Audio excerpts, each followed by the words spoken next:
अस्सलाम वालेकुम एवरीवन, कैसे हैं आप सब। उम्मीद करती हूँ आप सब अच्छे होंगे। आज की जो वीडियो होने वाली है वो है reality of Delhi red fort blast, who was behind it.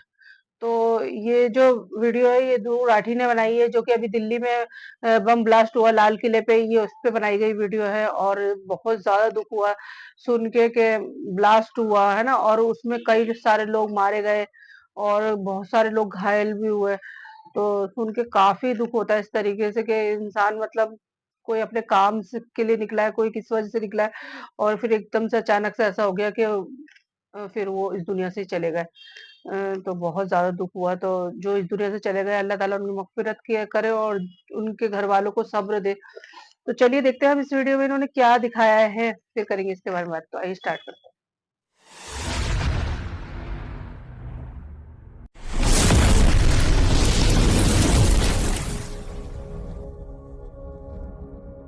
नमस्कार दोस्तों, 10 नवंबर 2025 शाम को 6:45 दिल्ली में रेड फोर्ट के पास मौजूद सुनहरी मस्जिद पार्किंग लॉट से एक Hyundai i20 की गाड़ी बाहर निकलती है।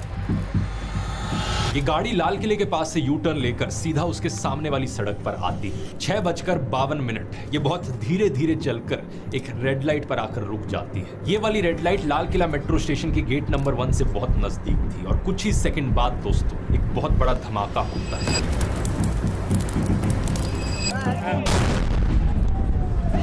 रिकॉर्डिंग भी हो गई, वहां पे कुछ लोग शूट कर रहे थे अपनी वीडियो। 6 गाड़ियां और 3 ऑटो रिक्शाज में आग लग जाती है। पास की मौजूद स्ट्रीट लाइट्स बुझ जाती हैं और मेट्रो के एंट्री गेट पर लगा शीशा टूट जाता है। कई सारी गाड़ियां जो और दूर खड़ी थी उनके तक शीशे टूट जाते हैं और जो गाड़ियां इस धमाके के पास थी उनका मलबा 150 मीटर दूर जाकर उड़ता है। जिस वक्त ये ब्लास्ट हुआ, चांस की बात है, उस वक्त 2 अलग अलग लोग फिल्मिंग कर रहे थे। तो हमारे पास इस ब्लास्ट के 2 रियल वीडियोस मौजूद हैं। एक वीडियो जो अभी आपने देखा और दूसरा ये वाला। इस वीडियो को थोड़ा स्लो डाउन करके देखोगे तो आपको दिखेगा कि इस ब्लास्ट की इंटेंसिटी कितनी ज्यादा थी। कैमरे में जो कुछ दिख रहा था सब कुछ हिल गया, इतना बड़ा पेड़ तक हिल गया। वहां मौजूद शॉपकीपर्स का कहना है कि इतनी तेज आवाज उन्होंने पहले कभी नहीं सुनी थी। बहुत भयंकर धमाका, बहुत जोर से आवाज थी।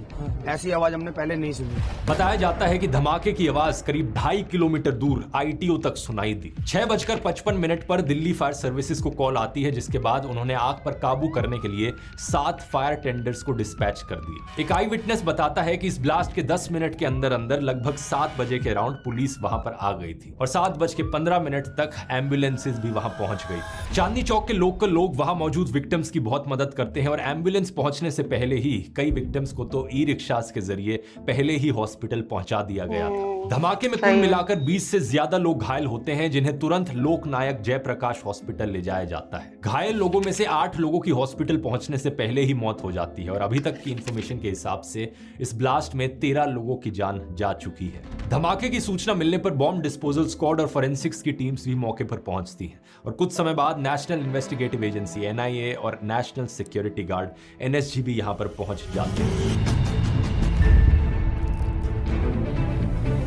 ये सारी एजेंसी साथ मिलकर मामले की जांच कर रही हैं, लेकिन अभी तक ऑफिशियली उनकी या सरकार की तरफ से कुछ बताया नहीं गया है कि यह धमाका कैसे हुआ और किसने किया। इस घटना में मारे गए लोगों में से अभी तक 6 लोगों की पहचान हो पाई है। इनमें से एक है उत्तर प्रदेश के रहने वाले लोकेश अग्रवाल, जो हॉस्पिटल में एडमिट अपने बेटे की सास से मिलने दिल्ली आए थे। इसके अलावा अमरोहा में रहने वाले DTC के बस कंडक्टर अशोक कुमार अपनी ड्यूटी करके घर जा रहे थे। एक और विक्टिम पंकज सैनी एक कैब ड्राइवर थे और एक विक्टिम दिनेश मिश्रा चांदनी चौक में एक साड़ी और लहंगा बेचने वाली दुकान में काम करते थे। एक दूसरे विक्टिम नौमान एक कॉस्मेटिक स्टोर में काम करते थे और इसी तरह है जुम्मन मोहम्मद ई रिक्शा चलाते थे और अपने फैमिली के इकलौते अर्नर थे। रात को 10 बजे के आसपास होम मिनिस्टर अमित शाह घायलों से मिलने इस हॉस्पिटल पहुंचते हैं, जिसके बाद वो उस जगह पर भी जाते हैं जहां पर धमाका हुआ था और फिर उनकी तरफ से एक बयान दिया जाता है। हम सभी एंगल को खुला रखते हुए इसकी गहन जांच शुरू कर दी। अब यहाँ पर सोर्सेज के हवाले से इंडियन मीडिया में कई सारी खबरें चल रही हैं, लेकिन आपको तो इनकी क्रेडिबिलिटी पता ही है।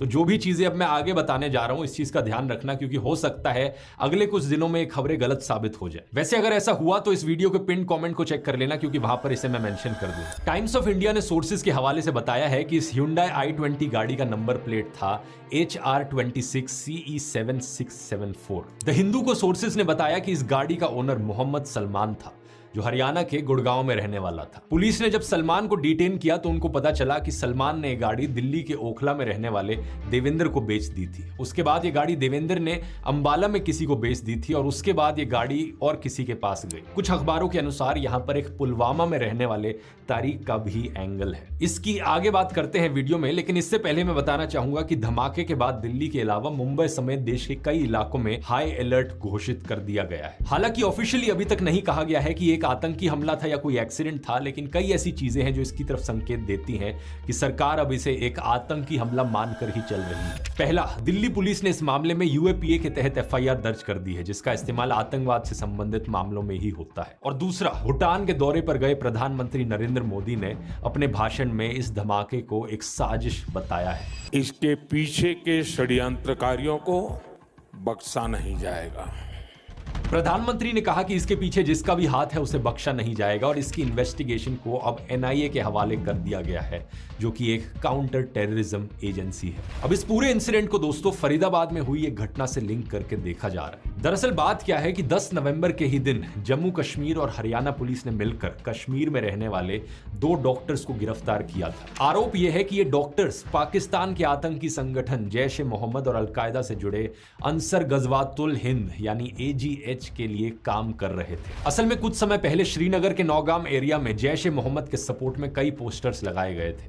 इन पोस्टर्स पर पुलिस और आर्मी को धमकी दी गई थी और जब जम्मू कश्मीर पुलिस ने जांच करी तो इसमें काजीगुंड के डॉक्टर आदिल मजीद रादर का नाम आया, जो उस वक्त उत्तर प्रदेश के सहारनपुर में एक हॉस्पिटल में काम कर रहा था। आदिल को सहारनपुर से गिरफ्तार किया जाता है और पता चलता है कि पिछले साल अक्टूबर तक ये अनंतनाग के गवर्नमेंट मेडिकल कॉलेज में काम करता था। जब पुलिस ने इस मेडिकल कॉलेज में आदिल का लॉकर चेक किया तो उन्हें यहाँ से एक AK-47 मिली। फिर आदिल के जरिए पुलिस पुलवामा में रहने वाले डॉक्टर मुजाम्मिल अहमद गनाई तक पहुंची, जो अभी फरीदाबाद की अल फाला यूनिवर्सिटी एंड हॉस्पिटल में पढ़ाता था। लगभग 10 दिन पहले मुजाम्मिल को डिटेन कर लिया गया था और उसके बयान के आधार पर फरीदाबाद के गांव में छापा मारा गया था, जहां उसने किराए पर एक घर ले रखा था। इस घर में दोस्तों पुलिस को लगभग 360 किलो के एक्सप्लोजिव्स मिलते हैं। 360 किलो के 360 kg जो है इनफ्लेमेबल मटेरियल बरामद हुआ है, जो कि सस्पेक्टेड अमोनियम नाइट्रेट है। बाद में और रेड्स की गई तो एक्सप्लोजिव्स का नंबर 3000 किलो से ज्यादा बताया जा रहा है। इसमें अमोनियम नाइट्रेट होने का शक है, जिसे बम बनाने के लिए इस्तेमाल किया जाता है। इसके अलावा पुलिस ने यहां से एक walkie talkie, 20 timers, batteries, remotes और 5 किलो हैवी मेटल्स और इलेक्ट्रिक वायर्स जैसे बम बनाने वाले सामान को भी इकट्ठा किया। यहीं पर एक क्रिनकॉव राइफल, 3 मैगजीन्स और एक पिस्तौल भी मौके पर मिली। ये सब देखकर ये बात साफ थी कि यहाँ पर एक बड़ी साजिश रची जा रही थी। इनकी गिरफ्तारी के बाद लेकिन दिल्ली में रेड फोर्ट के ब्लास्ट से पहले पुलिस ने यह भी कहा था कि यह ऑपरेशन अभी भी जारी है। तो फरीदाबाद में आतंकवाद के आरोप में जो अरेस्ट हुए और दिल्ली में जो रेड फोर्ट ब्लास्ट हुआ, इन दोनों को एक साथ जोड़कर देखा जा रहा है। द इंडियन एक्सप्रेस ने जम्मू कश्मीर पुलिस के टॉप सोर्सेज के हवाले से बताया है कि दिल्ली में जो ब्लास्ट हुआ वो फरीदाबाद में अरेस्टेड लोगों से कनेक्टेड है। हालांकि इस बात को भी अभी तक ऑफिशियली नहीं कंफर्म किया गया है सरकार के द्वारा, लेकिन इंडियन एक्सप्रेस के मुताबिक इस ग्रुप में मुजाम्मिल और आदिल के अलावा 2 और डॉक्टर्स शामिल थे। इनमें से एक लखनऊ की एक महिला डॉक्टर है जिसे गिरफ्तार किया जा चुका है, लेकिन एक डॉक्टर उमर नबी अपने साथियों की गिरफ्तारी के बाद गायब हो गया था और इसी उमर नबी पर यह धमाका करने का शक है। अलेजिडली ये पुलवामा के उसी कोयल गांव का रहने वाला है जिससे मुजाम्मिल आता है और ये भी अल फला यूनिवर्सिटी में काम करता था। मुजाम्मिल की गिरफ्तारी के बाद पुलिस इसको तलाश कर रही थी। इस उमर नबी को दिल्ली धमाके से जोड़ने वाला एक और प्रूफ ये Hyundai की i20 गाड़ी को बताया जा रहा है। हिंदुस्तान टाइम्स ने पुलिस सोर्सेज के हवाले से बताया कि धमाके में इस्तेमाल हुई ये गाड़ी आखिरी बार उमार के पास थी और धमाके से पहले उमार ही गाड़ी को चला रहा था। एक सीनियर ऑफिशियल द प्रिंट को बताते हैं कि अपने साथियों की गिरफ्तारी के बाद उमार घबरा गया था और उसने जल्दबाजी में यह धमाका किया। टाइम्स ऑफ इंडिया ने सोर्सेज को कोट करते हुए कहा है कि यह ब्लास्ट पैनिक और डेस्परेशन में किया गया। यह बॉम्ब लूजली असेंबल्ड था और पूरी तरह से डेवलप नहीं हुआ था, जिसकी वजह से इसका लिमिटेड इंपैक्ट रहा और कोई शार्पनर नहीं मिले। उनके अनुसार उमर ही इस गाड़ी को चला रहा था और इस ब्लास्ट के एक्सप्लोजिव्स उसी तरह के हैं जैसे फरीदाबाद रेड्स में मिले थे। पुलिस ये जांच कर रही है कि मारे हुए लोगों में उमर शामिल है या नहीं। इसके लिए उमर की मां का DNA सैंपल लिया गया है। ये एक बेहद ट्रैजिक और दिल दहला देने वाली घटना है। 13 मासूम लोगों की जान चली गई, कितने परिवार उजड़ गए। ऐसी घटनाओं के बाद जो सबसे जरूरी चीज होती है वो ये है कि हम सब अपना धैर्य और विवेक बनाए रखें। आतंकवादियों का मकसद होता है देश में आतंक फैलाना और ऐसे समय में इसलिए जरूरी होता है एक दूसरे के साथ साथ खड़े रहना। 3 चीजों से यहाँ पर दूरी बनाकर रखें। पहला, वो टीवी मीडिया चैनल्स जो इस इंसिडेंट को सेंसेशनलाइज करेंगे टीआरपी के लिए। दूसरा, सोशल मीडिया पर वो नफरतखोर ट्रोल्स जो इस इंसिडेंट का इस्तेमाल करेंगे समाज में नफरत फैलाने के लिए। इन लोगों को पहचानना इतना मुश्किल नहीं है, ये हमेशा इस फिल्मी विलन की फोटोज और वीडियोस शेयर करते हैं। वो ऐसे आतंकवादी हमलों का इस्तेमाल करते हैं अपने अंदर भरी नफरत को जस्टिफाई करने के लिए और समाज में यही नफरत फैलाने के लिए। और तीसरा, अपने अंदर के खुद के बायसेस। बहुत से लोगों की ये टेंडेंसी रहती है, जब किसी भी इंसिडेंट में सफिशिएंट इंफॉर्मेशन अवेलेबल नहीं है तो वो इंस्टेंटली कंक्लूजन्स पर जंप करने की कोशिश करते हैं। जैसे कि कई सारे कमेंट्स मैंने सोशल मीडिया पर देखे कि बिहार इलेक्शंस अगले दिन थी, उससे पिछली रात को धमाका हुआ, तो पक्का इसके बीच में कोई कनेक्शन होगा। मैं मानता हूं कि इस सरकार ने ऐसे कई काम किए हैं जिससे इन पर बिल्कुल ट्रस्ट नहीं किया जा सकता, लेकिन इस तरीके से बिना किसी सबूत के इस तरीके से कंक्लूजन पर पहुंच जाना यह भी बहुत गलत है। चीजों को हमेशा क्रिटिकल नजरिए से देखिए, लेकिन बेबुनियादी कंस्पिरेसी थ्योरीज मत फैलाइए। लेकिन इसके अलावा यहाँ पर सवाल पूछने भी जरूरी है। कई सारे सवाल यहाँ पर उठते हैं, खास तौर पर होम मिनिस्टर अमित शाह के ऊपर। जनता के सामने उनकी अकाउंटेबिलिटी बनती है। आखिर बॉर्डर उनके कंट्रोल में है, देश की इंटरनल सिक्योरिटी उनके कंट्रोल में है। तो सबसे बड़ा सवाल यहां पर यह उठता है कि आखिर 3000 किलो एक्सप्लोजिव्स कैसे आ गए फरीदाबाद में। ये वही सवाल है जो 6 साल पहले भी उठा पुलवामा अटैक में। आखिर 300 किलो एक्सप्लोजिव्स कैसे आ गए देश के अंदर। मैं उम्मीद करता हूं यहां पर अच्छे से इन्वेस्टिगेशन होगी और सालों तक का इंतजार नहीं करना पड़ेगा जनता को इस सवाल का जवाब पाने के लिए। तो ये थी वीडियो, और ये जो बॉम्ब ब्लास्ट हुआ है वो 10 नवंबर शाम 6:45 पे हुआ। उसकी इंटेंसिटी इतनी ज्यादा थी कि मेट्रो के पास लगे हुए शीशे, गाड़ियों के में लगे हुए शीशे, वो सब टूट गए। और इस गाड़ियों का जो मलबा है वो 1.5 किलोमीटर दूर जाके गिरा है। तो आप सोच सकते हैं कि कितनी इंटेंसिटी होगी, है ना। और इसकी आवाज जो है वो 2.5 किलोमीटर दूर गई है, कि लोग वहां के कह रहे हैं कि हमने कभी ऐसी आवाज नहीं सुनी जैसा ये धमाका था।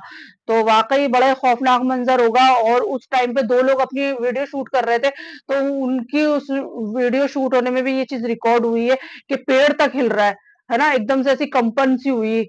तो बहुत ज्यादा खतरनाक धमाका था। हालांकि देखा जाए तो पुलिस सही टाइम पे आ गई, 10 मिनट बाद पुलिस आ गई थी, और एम्बुलेंस भी 7:15 तक एम्बुलेंस आ चुकी थी। एम्बुलेंस के आने से पहले भी लोगों ने काफी हेल्प की, ई रिक्शा में बिठा बिठा के मरीजों को अस्पताल पहुंचाया। तो ये चीज बहुत अच्छी हुई कि जल्द से जल्द लोगों ने मरीजों को पहुंचाया अस्पताल, वहां के लोगों ने। और देखा जाए तो फिर ये सवाल सरकार से पूछा जाएगा, सरकार पे उठता है कि भाई ये ऐसे धमाके क्यों हुए, है ना, या कोई ऐसे आतंकी हमले कैसे हो जाते, सिक्योरिटी क्या इतनी टाइट नहीं है कि क्या नहीं है। तो ये चीज तो फिर सवाल सरकार पे ही उठता है कि ऐसी चीजों को रोकना चाहिए। और ये जिन्होंने भी ये चीज की है उनको सख्त से सख्त सजा मिलनी चाहिए। और ये ध्रुव राठी ने वीडियो बनाई है, इसमें इनकी रिसर्च दिखती है कि ये कितने अच्छे से अपनी रिसर्च करके वीडियो बनाते हैं एकदम डिटेल में। तो इनकी वीडियोस काफी अच्छी होती हैं। तो आप लोग बताना कि आपकी इस बारे में क्या राय है, कि आप क्या सोचते हैं कि ऐसे आतंकी हमले कैसे हो जाते हैं, या ऐसे बॉम्ब ब्लास्ट कैसे हो जाते हैं। तो चलिए जी, मिलते हैं नेक्स्ट वीडियो में। अल्लाह हाफिज।